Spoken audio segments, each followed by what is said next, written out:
perspective on this because now that I'm restricted to a wheelchair or the scooter, I am becoming really aware of sidewalks.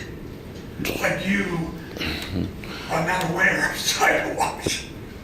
Every month. I drink coffee often on 60th and Division, right in this area. I have not felt any great urgency to even slow down the scooter. So I'm not sure, I can't see from the photographs where the problem is. It looks like it may be a half an inch rise, but if you continue down Division, you will see sidewalks. They're 2 inches high, but they're commercial. Why aren't they being attacked? I have an automatic reaction when a homeowner is attacked and commercial people get away with it. I have to go into the street sometimes on Division. This sounds like the worst possible program I've ever heard of. Is it under transportation? Is that what this is under? It falls under their jurisdiction. You have to revisit it. Somebody in charge of transportation. Why don't you look at the rules and say, you know, if we haven't looked at the rules in 20 years or 30 years, maybe we want to go back and look at them. This guy, I think, in my opinion, only, just mine, being screwed. Get a program that goes down the Division, goes down the streets, and says, hey, you gotta fix your sidewalk. Thank you. And stop. Thank you. Good morning. Us. No, that's my responsibility. No, that is my responsibility. You're out of order. Go ahead. Thank you. My name's Mary Stone, and I'll keep this as quick as I can. I simply want to support Commissioner Fish's recommendation that these types of appeals go to the Code Hearings Office. As you'll recall, I have been involved in a hearing on the noise variance permit that we had about a year ago. And the same thing, in 2014, the Noise Review Office made a recommendation that the appeals for the noise variance permits go to the Code Hearings Office. That issue was taken up by the Noise Task Force that Commissioner Fritz convened and never went anywhere. And then back again in August of 2017 when Paul Van Orden gave his report on the noise control program to City Council, that was on his list of 5 priorities that he was focusing on, was to change the appeals for noise variance permits to go to the Code Hearings Office. Mary, this is a legal hearing, so I really need you to rein it into the issue. Well, so anyhow, I'm just saying as an example, I think that that recommendation is a good one, and I would support or it. against the item in front of us? Actually, I am. You want it to go right here? What does for mean? Does for mean I support Mr. Bell? Or does I support the appeal? Yeah. Okay. So anyhow, that's it. Excellent, thank you. Last two, please. Pick you, Bob. That's me.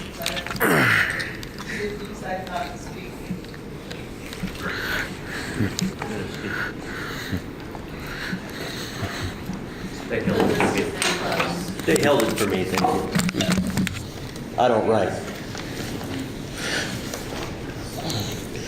Hello, my name is Robert West, and what I want to bring up is that the city apparently did the work against the guy's wants, and even after the city did the work, it's either not in compliance or almost not in compliance, which I think is really interesting. If you take your car into a shop and they don't do the work right, you take your car back and you say you want it fixed. If you pay a painter to paint your house, he paints it white, and you come back and it's black, of course you're gonna tell the painter, hey, we agreed to a white house, okay? City sat there and so-called fixed his property, but they didn't fix his property. They didn't fix the sidewalk. If they didn't fix the sidewalk, they didn't do the work correctly, he shouldn't have to pay for it. That's my opinion on that. And I think he should win his appeal. Yes, my name is Mike. The city's absolutely overreaching here. There's not been adequate communication to Mr. Bell, probably not also the notices sent in the mail. You've also stated civil appeals happened when he wasn't even there. Again, we're running into a system here where people don't even know what they're doing. When you look at his sidewalk in the overall pictures, his sidewalk actually looked pretty good. There was one area there that was a higher level, could have been smoothed out at a much lower cost. And then you go in front of these schools, and let me ask you, the city, you great city here, are you gonna do anything about that sidewalk in front of the school? Have you begun working on that with the young kids out there that we really need to be focusing on? Absolutely not. And here's the point. You don't know what one person is doing here, one person is doing over there. And for Mr. Bell, I say he gets this work done free. This has been terrible communication. We obviously saw by having this done in this forum, I don't think a lot of you in here even knew what was going on here. And yet you're the commissioners. You're the one overlooking this. And then you say, no, throw it to a hearings officer over here. No, Mr. Bell probably brought this in here for that reason alone. And I say he doesn't pay 1 penny of this work. You give it to him for free till you get this under control to where a gentleman like him can come in here and listen to people that have an understanding what's going on here. You have no clue what's going on here. He should not pay that bill. You pay it. Take it off your salaries. Take it off your pensions. This is an absolute disgrace to the property owners of this city. Absolute disgrace. That's why you don't develop properties. That's why you don't own properties. That's why you don't maintain properties. You can't even maintain the sidewalks. This is a disgrace to the city of this Portland. Step down. All of you, step down today. Thank you. Commissioner Fish. I have a motion. Absolutely disgraceful. Commissioner Fish and Commissioner Hardesty, unless you'd like to defer to the You'd like to make a motion? I deny the appeal.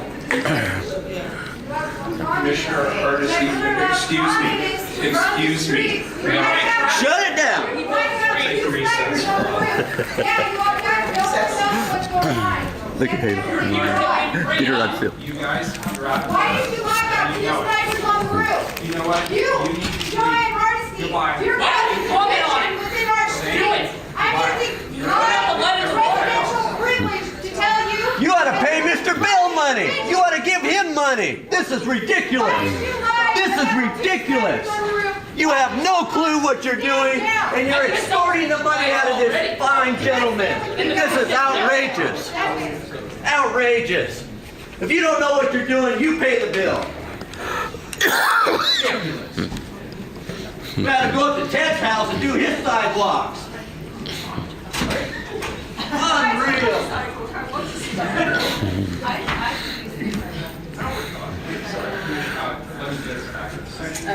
All right, we're back in session. So Commissioner Daly, I'm going to support your motion, and I wonder if you'd accept the following findings. That the work was required by code, that the conditions required the improvements, that the improvements are consistent with code and city specifications, and that the improvement charges are calculated as provided by code. Furthermore, that no adjustments are necessary because PBOT has already made an adjustment in the bill. And finally, that the appellant may appeal the determination of council to court. Yes, thank you. St. Christ have a lawyer on the council. Yeah, so handled. Good, so I assume that's a friendly amendment, therefore it's been forwarded, but you've accepted that as part of your findings, correct? Yes. And so Commissioner Daly has moved, yes. If I may, if the council can consider, maybe not appeal it via written review. Via written review. Thank you very much. Okay, very good. So Commissioner Daly has moved, Commissioner Fritz has seconded with the friendly addition of the comments by Commissioner. The findings. The findings. So those are currently on the table. Any further discussion? Legal counsel, do we require a vote or simply a head nod? I think at this point, if council can just indicate to PBOT if you agree with that. Let's take a vote just to clarify. Please call the roll. Well, I have a different perspective from Mr. Walsh. I am very famous for tripping on sidewalks, as my kids will tell you, and I have a scar on my head from tripping on one in Chicago. So I agree with the findings as suggested by Commissioner Fish, and I agree with the Commissioner in charge of Transportation's motion. And as the mother of 3 children, it's never been persuasive to me that somebody else has been even naughtier than I have. I think, yes, there are properties all over the city that need to be done, and I appreciate that the Commissioner of Transportation is going to look at a more equitable system other than complaint-driven, but that's the one we have right now, and the complaint was made, the repairs were needed, and that's why I'll be supporting the motion. Mr. Bell received notice of the violations. He chose not to take action. The city, by code, stepped in for him and did the work. The city has now made an adjustment and has given him an itemized bill. I think there's no further requirements under the code that we take further action. Mr. Bell, I believe, is to be complimented for exercising his full appeal rights. This is the first hearing of its kind in my 10 years here, and I guess I heard for 20 years. And I would strongly urge that we take up code language at the earliest convenience of the commissioner in charge to update PCC 1728, so that Mr. Bell, future Mr. Bells, can have the right of a code hearing officer. Aye. Thank you. I believe that there may or may not have been adequate notice to Mr. Bell, but I am very concerned that the contractor that the city of Portland chose to go out and do the work did just such a poor job. And I am very concerned that the violation that could have been very minimal is now going to be a big one, because as you look at the sidewalk currently, the city will be back again asking him to do more repairs. And I do not agree that Mr. Bell should be held financially liable for the repairs that were done so poorly. So I am a no. As was stated many times, we are looking at the current policies and procedures around this issue. I do have concerns. Today we have to use the rules that are in place. And I would just echo what Commissioner Fish said, and I also want to point out I want to acknowledge how frustrating this experience was for Mr. Bell. Acknowledge that the city has a lot of room for improvement in how they handle these situations. I also want to acknowledge, as the mother of a now almost 18-year-old child who uses a wheelchair, that sidewalk repair, maintaining that public asset and maintaining access and safety is important. I have to walk in the street sometimes in my own neighborhood because of the lack of curb cuts and because of how broken the sidewalks are. And while Mr. Bell's property certainly is not the most egregious violation I've ever seen, it was identified in a larger look at his walk face, and this is how we currently conduct it for efficiency's sake. The repairs come with a 3-year guarantee. Now, the photo that Mr. Bell supplied of the gap in the sidewalk, that the ruler is not placed in the exact right spot. It looks like that gap is slightly more than a 1/4 inch, not nearly 1/2 inch. But I do want to direct my bureau to send someone to the site to inspect all the work that was done.